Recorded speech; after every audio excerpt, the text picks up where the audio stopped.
রবিবার মানেই তো দুপুরের খাওয়া দাওয়াটা বেশ জমজমাট হবে। সো হ্যালো এভরিওয়ান, আমি ইশিকা। চলো আজকের দিনটা তবে শুরু করি। রবিবারের সকালটা বেশ রোদ ঝলমলে দিয়ে শুরু হলো। তো সকালবেলা উঠেই তো ওয়াশিং মেশিনে জামা কাপড় কাচতে দিয়ে দেওয়া হয়েছে।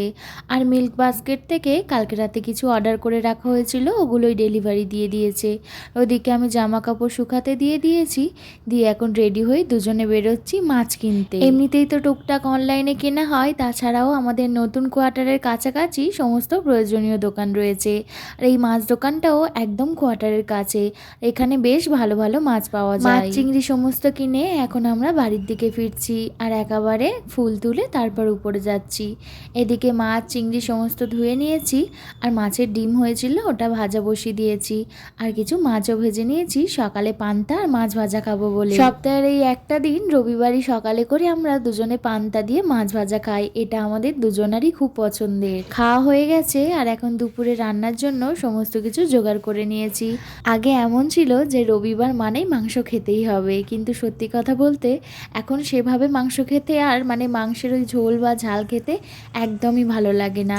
ওই জন্য আজকের ভালো সাইজের চিংড়ি মাছ পেয়েছি, ওটা এনে চিংড়ির মালাইকারি করলাম। চিংড়ি মাছের মালাইকারির সাথে আজকের একটু ফ্রাইড রাইসও বানাচ্ছি, একটু ডিম আর চিংড়ি দিয়ে ফ্রাইড রাইস, আর সমস্ত রকমের সবজি তো থাকবেই। আগের দিন অনলাইন থেকে কিছু সস অর্ডার করা হয়েছিল, তার সঙ্গেই ফ্রাইড রাইস মশলাটাও অর্ডার করা হয়েছিল।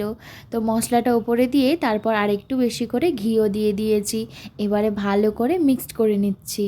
শুধু সবজি দিয়ে ফ্রাইড রাইসের চেয়ে একটু ডিম চিংড়ি মাংস দিয়ে করলে ফ্রাইড রাইসটা খেতে বেশ ভালো লাগে। চিংড়ি মাছের মালাইকারি হয়ে গেছে, আর সাথে ফ্রাইড রাইসটাও একদম তৈরি হয়ে গেছে। আর আমি স্নান সেরে চলে এসেছি ঠাকুর ঘরে, আর আমার পুজোও দেওয়া হয়ে গেছে।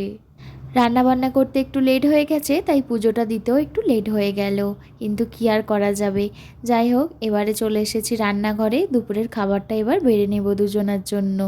আজ রবিবার দুপুরের আমাদের লাঞ্চে রয়েছে স্পেশাল ফ্রাইড রাইস, আর সাথে রয়েছে চিংড়ি মাছের মালাইকারি।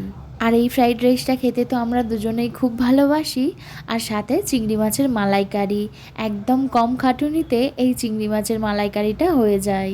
নারকেলের দুধ তো দিইনি, এতে একটু এমনি গুঁড়ো দুধ দিয়েই করেছি। এটা খেতে তো জাস্ট অসাধারণ হয়। যেমন অসাধারণ হয় তেমন চটজলদি রান্নাটাও হয়ে যায়। এটা কিন্তু আমার দিদির কাছ থেকেই শেখা। সপ্তাহের অন্যান্য দিনগুলোর মতো তো শনি রবিবারটা একলা খেতে হয় না, দুজনে বসে বসে গল্প করে একসাথে খেতে পারি। চলো আজ তবে আসি, টাটা।